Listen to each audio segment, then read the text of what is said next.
dizziness, headaches, hearing loss, cognitive issues, and difficulty sleeping. The US State Department says these are some of the symptoms experienced by at least 21 embassy staffers in Havana.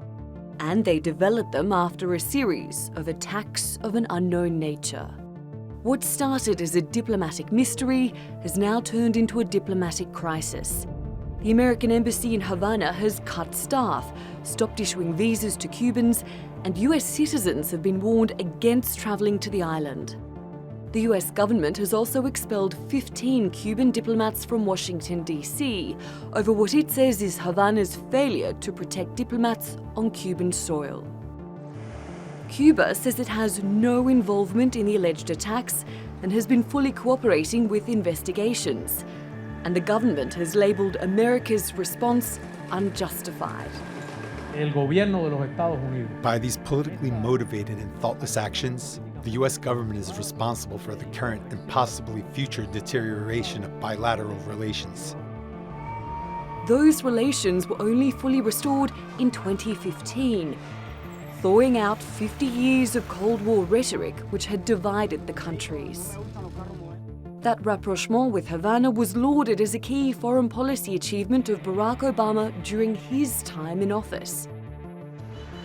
But those closer ties and the benefits that were expected to flow from them have been curtailed since Donald Trump entered the White House. Here's President Trump in June. I am canceling the last administration's completely one-sided deal with Cuba. A message he repeated last week. We will not lift sanctions on the Cuban regime until it delivers full political freedom for the Cuban people. But can there be any real prospect of improved relations while this diplomatic health mystery remains unsolved? Natalie Pohonen, The Newsmakers. Well, to debate this, I'm joined now from Washington, D.C. by John Suarez. He's the coordinator of the Free Cuba Foundation. And in London, we have Robert Miller. He's the director of the Cuba Solidarity Campaign organization. Gentlemen, I thank you very much for joining us. John Suarez, let me begin with you. The first vice president in Cuba, who will probably succeed Castro, said these events in the region prove that, quote, imperialism can never be trusted, not even a tiny bit, never. I'm guessing you don't trust him. Tell me why. Well, one, I don't trust him because his regime is engaged in imperialism in the region. There are thousands of Cuban troops in Venezuela installing a totalitarian regime there with Nicolas Maduro, subverting democracy as the Venezuelan people suffer more and more.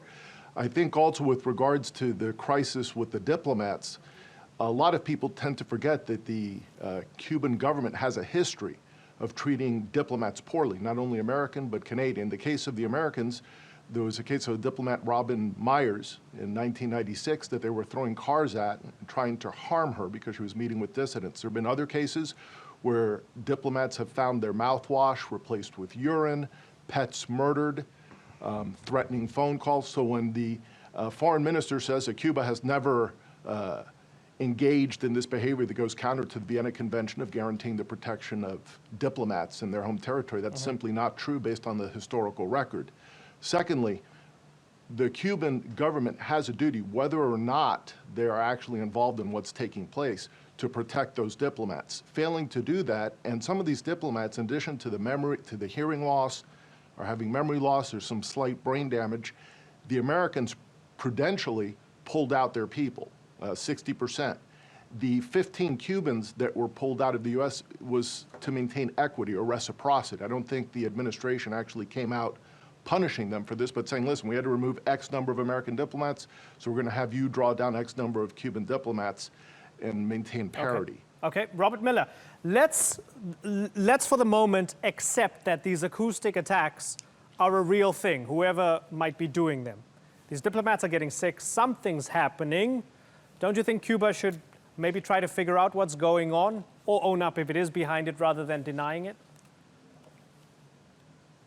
Well, my understanding is very clear that the Cuban government has done everything possible to investigate these so-called sonic attacks. In fact, there's been 3 or 4 visits by FBI officers to Havana to investigate with their highest level of scientific investigations. And to date, as John rightly pointed out, there has been no evidence of these attacks having taken place. And in fact, if there was evidence, I'm sure the American government would have shown that evidence to the world. In fact, what you've got is a return to the negative trajectory of anti-Cuban accusations and aggression, which has been the modus operandi, really, of US foreign policy towards the island for over 50 years.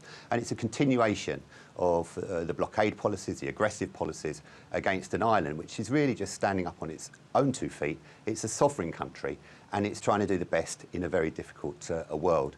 Really, these accusations have been forwarded by some very hardline Cuban Americans led by Senator Marco Rubio, who has made it very, very clear that he wants to return back to the old Cold War rhetoric and Cold War style relationship between the United States and Cuba. And quite frankly, in 2017, we should be moving forward, not backwards at this time. So, John Suarez, negative trajectory, as Robert Miller puts it. Is the Trump administration trashing all the goodwill that was created and massaged and finessed under Barack Obama in 2015? Sure, Cuba's not perfect, but it was going in a certain direction. Has all of it been reversed now, John? Well, I think that we need to, first off, I'd want to say that Mr. Miller said that, there was no evidence. There are evidence of attacks. The question is there evidence of involvement of the Cuban government? The Trump administration saying that has not been established, but that there has been harm done to these diplomats, whether it be sonic or something else. That's something that's not being debated. And it wasn't Marco Rubio who came out with that. It was frustrated diplomats that leaked it to CBS News, and they were being critical of the Trump administration for keeping quiet about it. The attacks began in November of 2016. There was no response by the Obama administration when they were engaging with Cuba. They were having bilateral meetings in December. They were having meetings in January where they lifted the medical parole program for doctors that are treated as slaves in third countries. Now those doctors are having to sue in places like Brazil to try to regain their freedom before they could come to the US. That's one of the legacies of the Obama administration. But furthermore, the Trump administration began responding privately to the Cuban government in February, requesting explanations with what was going on with the diplomats quietly. It was not until August, when CBS News was going to break the story, some of these diplomats over social media were complaining about what was happening to them, that the administration was forced to respond. Right. And then you had Marco Rubio and other people saying this was unacceptable. Okay. But I'd also want to touch on one other issue. Hold on one moment, very quickly. On January 2nd, when they were having the review of military troops in Havana with Raul Castro in the stands, the military was chanting how they were going to shoot Barack Obama repeatedly in the head so many times that they would create a lead hat. So this idea that there was some sort of positive détente between the two countries is belied by the rhetoric of the Cuban government. Well, hold on. So, John, are you saying that Obama was duped? I'm saying that Obama had an agenda to try to push for this détente with Cuba, despite the behavior of Cuba. During their negotiations, Cuba was caught smuggling tons of weapons trying to smuggle tons of weapons to North Korea. The freighter was intercepted in Panama. It revealed MiGs, ballistic missile technology, tons of weapons. That was in 2013 when negotiations were underway. Right. 2014, a Hellfire missile during NATO exercises was intercepted in Europe and wound up in Cuba. The Cubans refused to return it until the Wall Street Journal broke the story in February of 2016. As the President, John, of the United States of America, didn't he seize the moment because all the polls at the time in 2015 indicated that both sides, Americans and Cubans, wanted a better deal. They didn't want 50 years of blockade. They didn't want this anymore. Fine. Both countries maybe are imperfect. Maybe Cuba is more imperfect than the United States, but they wanted to move forward, right? All the polls indicated that. Wasn't Obama just seizing the moment? But also the premise, hold on. President Obama's premise, first of all, is false. It hasn't been 50 years of blockade. 1977, Jimmy Carter normalized relations. He opened interest sections, which opened de facto embassies in Cuba and the United States, and he lifted the travel ban. What took place afterwards was an increase in hostility from Cuba with the increased resources, the export of revolution to places like Nicaragua, and that warming, that opening cooled off. And you also saw with the Mariel boat lift where Mr. Castro sprinkled criminal elements into this mass exodus that helped sink President Carter's re-election chances in 1980. And with Ronald Reagan, there was a rollback in those policies. We saw that again repeated in the 1990s with Bill Clinton, where they opened up trade. There's been trade between Cuba and the United States since 2000, approximately $5 billion worth of trade. Paradoxically, the trade dried up during the Obama years when he was pushing for normalization. Okay, so Robert, every time the US extended the olive branch, it was the Cubans who preferred isolation, who preferred blockade. I'm afraid that's ridiculous. The blockade has been in place for almost 60 years without fail. There have been some lightnings of some of the elements of the blockade. What blockade, sir? Explain to me the blockade. Some changes.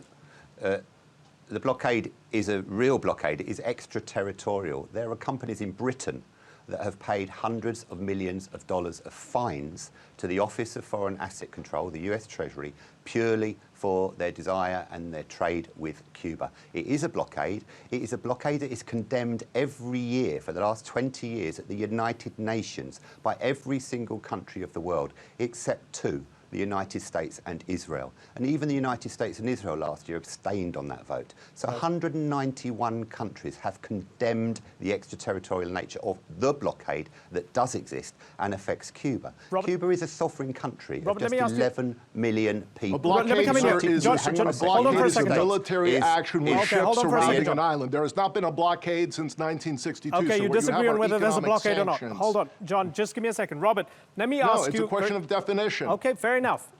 Let me ask you, Robert, do you agree that the following things would be good for Cuba? Free elections in Cuba, legalization of multiple political parties, the release of political prisoners, and respect for human rights. Do you agree, Robert, that those would be good things?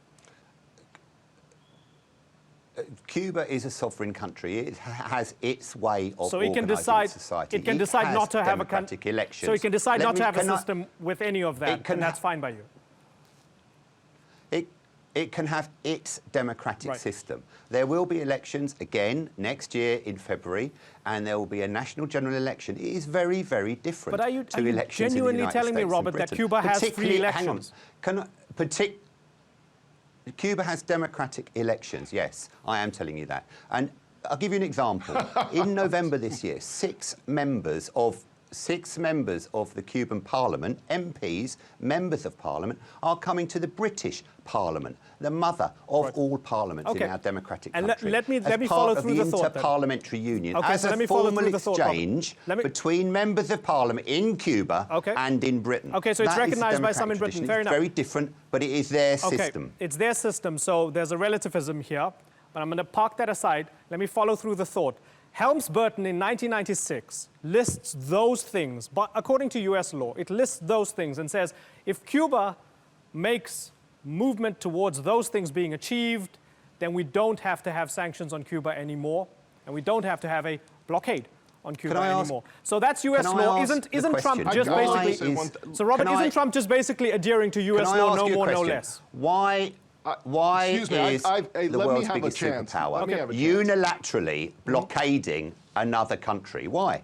Why is that happening? Why is the world's biggest superpower unilaterally blockading there was a brief blockade in 1962. Sir, there was a brief blockade in 1962 well, that's just when rubbish, there were nuclear John, missiles placed by the as Soviet well Union. know. Since there has not been a blockade. There are economic 1961. sanctions in place. It's not true. And I also want to point out another thing. You talk about democracy.